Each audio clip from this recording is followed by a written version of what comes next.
Hello, everybody. Welcome back to On the Come Up with KG. Today, I have a guest, Dro, and he is the creator and host of Because We Remain Yes. podcast. So I'm gonna go Yep. ahead and let you introduce yourself. My name is Dro. Initially from Orlando, Florida. Recently moved out here to Dallas. This month in October makes a year. Um, as she mentioned, I am the owner of Because We Remain. It's a platform that scales a clothing brand. I have a podcast soon to air as well, pretty soon in a few months. And yes, I'm here today with a friend of mine. and With some stranger in her apartment. I'm like, where am I? I know. Wait, where am I again? I was like, what side of town am I on? I'm still trying to learn Dallas, honestly. Okay, so what brings you to Dallas? Man, it's such a, it's so, I would say it's very ironic. So I would say toxically probably a breakup, right? Pursued it. But I would say I was always having the understanding that I'll be here someday. Back when I was in college, my sister would always kind of call me and kind of wish that I moved here. She moved here when I moved to college, so she's been here for 8 years. Where'd you go to college? I went to college in Southwest Florida, so Okay. Fort Myers, Florida, and yeah. So when I moved from out of my mom's house and she moved out of my mom's house, we both kind of went our separate ways, and it's been like 8 years since. But what sparked me to move to Dallas was, of course, she had my nephew a year ago. So I figured because she's here by herself, I would definitely want to be in my nephew's life a little bit more hands-on. Also, Dallas is a big metropolitan city, and I mean, it's endless opportunities out here. So I always seen that there's potential for me to really expand my growth of my brand, and definitely land in some grounds and plant some seeds here. Okay, so what is your brand? Like, what does it stand for? What is it about? So Because We Remain actually just became that name, right? So it was actually called Broccoli World Clothing before. And what sparked it was crazy. I was walking my dog. So this was after the breakup, right? I was walking my dog just kind of in a rut. And I heard a silent whisper in my head because I was thinking, I used to watch Prince Donnell a lot on IG. He used to always talk about having kind of like a substance to your brand so that your audience can kind of engage with that basically.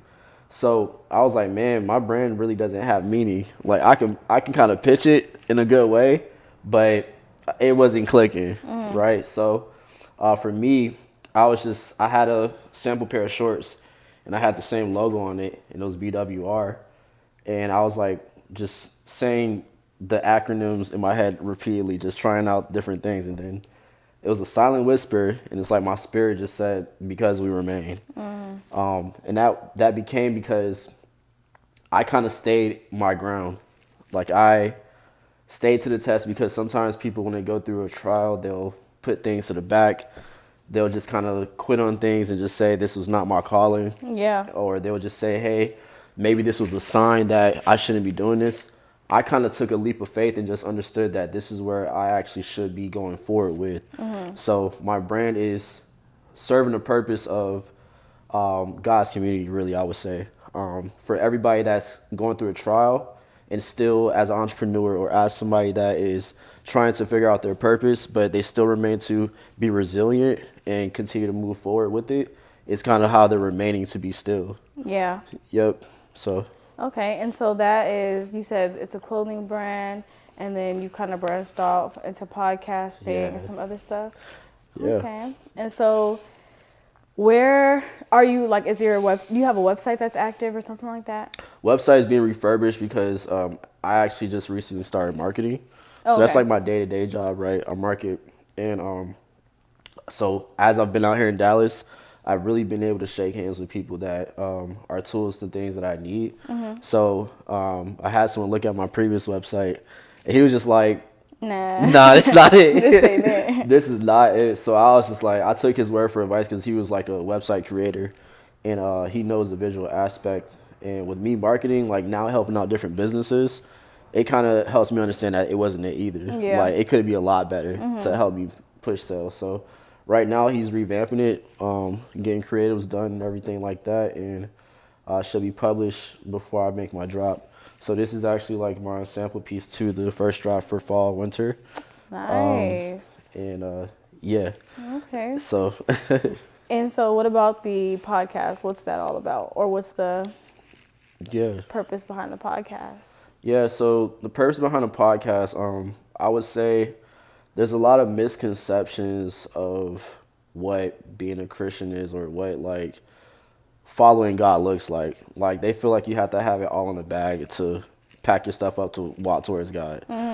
The outside in has so many understandings of what it is, and it's not true, because we know what it is, right? So the purpose of it is to bring those misconceptions to the surface level.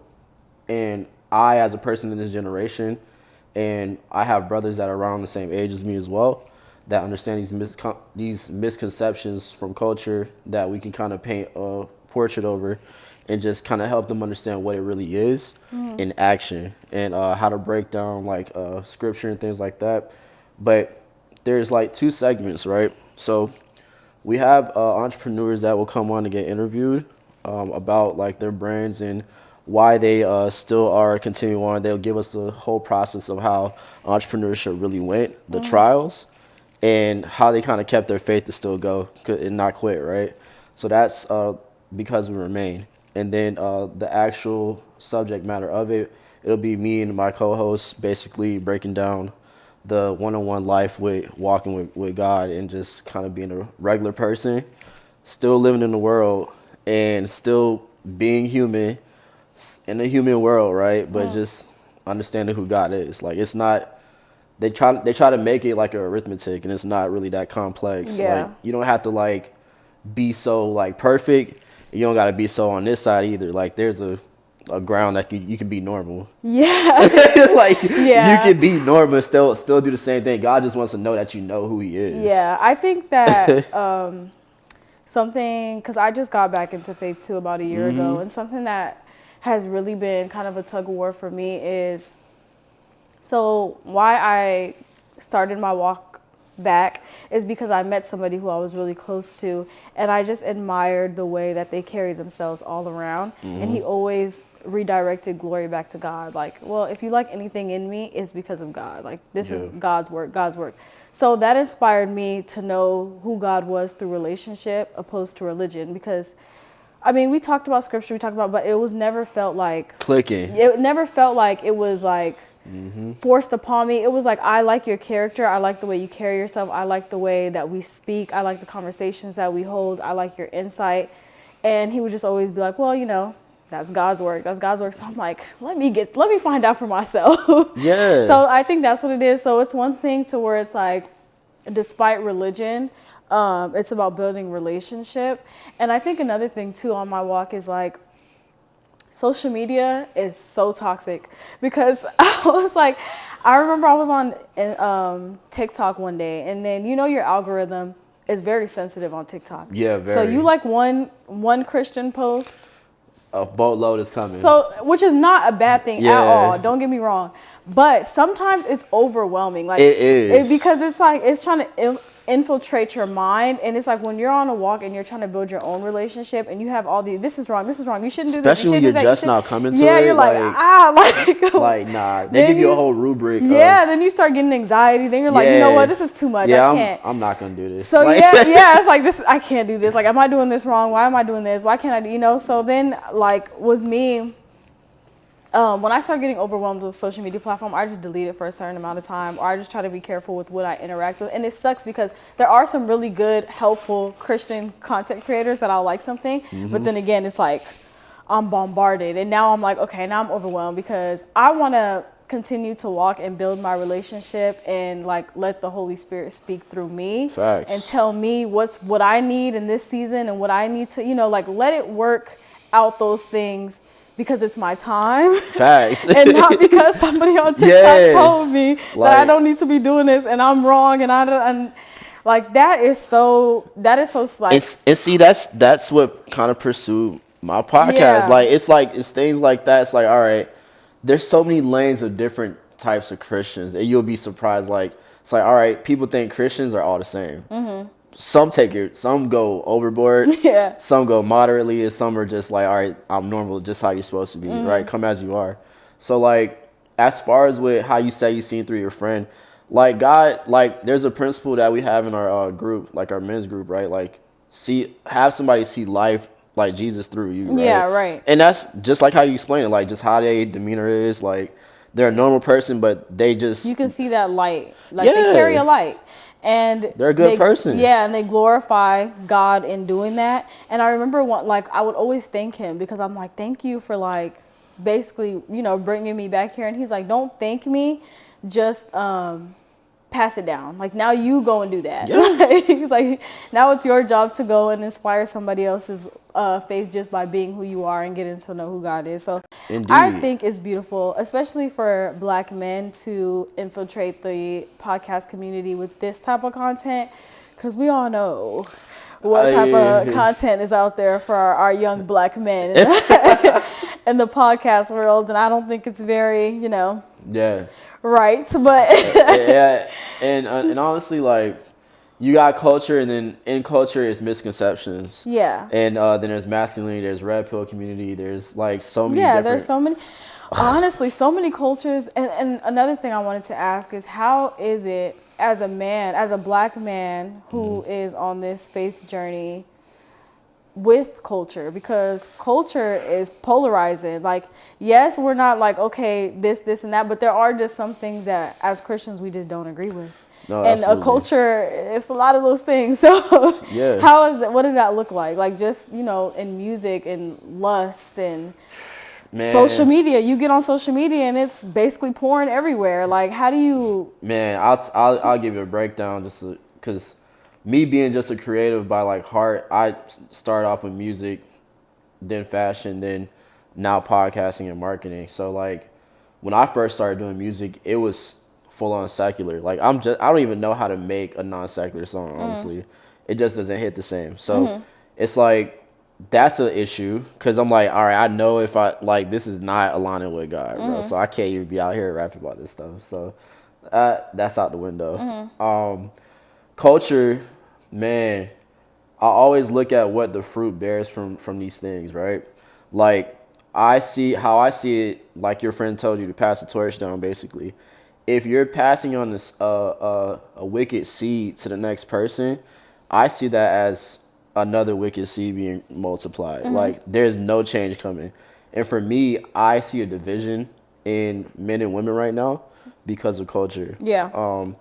There's this side that wants these needs, this side wants these needs. Everybody's trying to be independent now for some reason. And they paint that portrait of that. So being a Christian, it's like, okay, ideally, this world was kind of invented to live in community. Like, if we're at division with each other, we're doing something wrong already. Yeah. So for me, my understanding is, how can I bring those two worlds to a threshold and have an agreement to shake hands, right? So I have to think in small numbers to multiply. So I'm thinking marketing, right? Now I'm going to go into like numbers, right? So one seat, so there's a room full of 10 people. 10 men, right? If we're all trying to ideally think right, just be a great person, treat people right, do things that aren't spiteful, be kind of like in kind gestures of what's in front of you. Like don't be kind of like spiteful. Don't be a hypocrite. Don't be like a narcissist. Things like that. Those are not like things that produce good fruit. Right. So I want a woman. If I want a woman to be in the same light as me, I gotta kind of show what that even looks like. Yeah. So, and not just me, I want my brothers to show what that looks like. Because if I attract that woman, then we attract a relationship. And when we attract a relationship, we then attract a kid in the exactly. future, right? So when a kid comes, it's like, man, they gravitate so much at an early age that we kind of step over. Yeah. So what I'm embedding in me right now is for them. And when they pass it on,